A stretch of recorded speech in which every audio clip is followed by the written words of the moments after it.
पाहणी केली तुम्ही, काय काय रिपोर्ट केले, किती पाणी सोडलं आतापर्यंत काही सांगितलंय? एक आता धरणाची मी मुद्दाम पाहणी करायला आलो. या ठिकाणी येऊन जे पाणी सोडलं आणि आता जे आहे ते 21 आहे ना क्युसेक पाणी, 21,000 क्युसेक्सने पाणी इथं सोडलं जात आहे. पाऊस कमी असल्यामुळे आणि पाऊस वरती 3 धरणं असल्यामुळे एक आपला ह्याचा आहे टेमघर, वरसगाव आणि पानशेत, आणि तेही पाणी इकडे येतं आणि त्यामुळे या डॅमवर जो लोड येतो त्यामुळे पाणी खाली सोडणं अपरिहार्य, म्हणजे सोडणं आवश्यकच असतं. इथले जे काय आमचे जलसंपदाचे अधिकारी आहेत त्यांच्याशी मी बोलत होतो. खरं म्हणजे ही मोठी कसरत आहे, बॅलन्स करणं आणि पाणी वरून आलेलं पाणी सोडलं नाही तर डॅमला देखील धोका होऊ शकतो.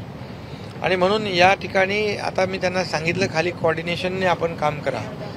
आणखी पावसाळा आहे त्यामुळे खाली ज्या लोकांना या पुराच्या पाण्यामुळे त्रास होतोय तो होऊ नये यासाठी ही सर्व टीम अतिशय कोऑर्डिनेशन ठेवून, समन्वय ठेवून काम करते आहे. आणि म्हणून आता फार कंट्रोलमध्ये आहे. असंच पूर्ण पावसाळा जावा व्यवस्थित, लोकांना त्रास होऊ नये अशा प्रकारचं नियोजन त्यांनी केलेलं आहे. मी त्यांना धन्यवाद देतो, कारण हे खरं म्हणजे खूप जुनं 1962चं हे धरण आहे. ब्रिटिशकालीन होतं, मग ब्रिटिशकालीन धरण फुटलं पानशेत बरोबर आणि त्यानंतर आपल्या 1962ला हे धरण बांधलं. आणि त्यामुळे याचं जे काही पुणे शहरासाठी पिण्याच्या पाण्याचं जे नियोजन असतं ते इथूनच होतं.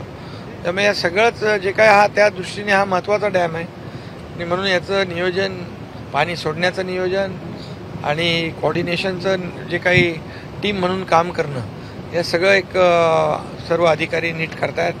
जिल्हा कलेक्टरपासून महापालिका आयुक्तांपासून आपले इरिगेशनचे अधिकारी हे सगळेच एक टीमवर्क म्हणून काम करतायत. तुम्ही पाहणी सुद्धा केलीत बऱ्याच ठिकाणी, पाटील इस्टेटला किंवा एकतानगरमध्ये नागरिकांशी बोललात किंवा त्यांना रिलीफ मटेरियल दिलं.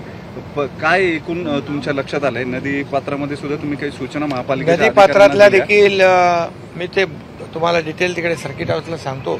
परंतु नदीपात्रामध्ये देखील त्याचं कॅरिंग कॅपॅसिटी वाढवणे, कॅरेज वे त्याचा जो आहे तो कॅपॅसिटी वाढवणे, त्याच्यात जो राडारोडा आहे, काही रॅबिट आहे, डेब्रिज आहे, हे सगळं जे आहे हे सगळं काढण्याची आवश्यकता आहे. म्हणजे त्याचं खोलीकरण आणि रुंदीकरण केलं तर त्या पाण्याचा प्रवाह जो आहे, पाणी वाहून नेण्याची जी क्षमता आहे ती वाढते आणि त्यामुळे खऱ्या अर्थाने जे ताबडतोब पाणी लोकांच्या घरामध्ये जातं ते जाणार नाही. कारण महाडमध्ये देखील असाच एक प्रयत्न आपण केला त्यावेळेस, की महाडमध्ये देखील असाच राडारोड्याने पूर्ण वर आलं होतं सगळा पूर्ण प्रवाह नदीचा, आणि त्यामुळे पाणी वरून आलं रे आलं की लोकांच्या घरात पाणी जायचं, दुकानांमध्ये जायचं.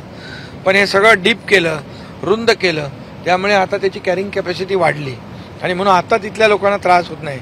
तशाच प्रकारचं काम इथल्या आपल्या सर्व अधिकाऱ्यांना सांगितलेलं आहे आणि नक्की त्यावर काम होईल. आणि भविष्यामध्ये काही परमनंट आपल्याला ज्या काही बाबी आहेत त्याचाही निर्णय घ्यायचा. तुम्हाला पाणी सोडलं असाही खरं तर नागरिकांनी आरोप केला होता त्यावेळेस. नाही, यावेळेस कसं आहे, याच्यामध्ये याची कॅपॅसिटी आणि पाणी सोडण्याचा जो काही प्रमाण आहे याचा ताळमेळ तर आपल्याला बसवायलाच लागतो. जर पाणी थांबवून ठेवलं आणि डॅमला धोका झाला तर तो प्रवाह काय असेल. आणि म्हणून या सगळ्या बाबी ज्या आहेत हे बॅलन्स ठेवून आपल्याला काम करावं लागतं आणि त्याप्रमाणे पुढे भविष्यात लोकांना त्रास होऊ नये याच्यासाठी सरकार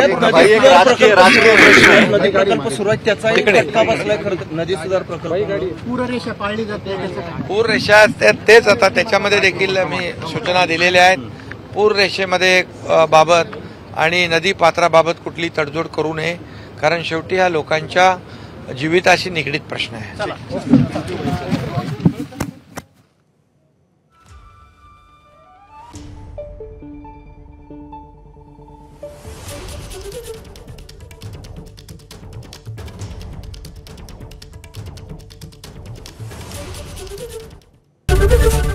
एबीपी माझा, उघडा डोळे बघा नीट.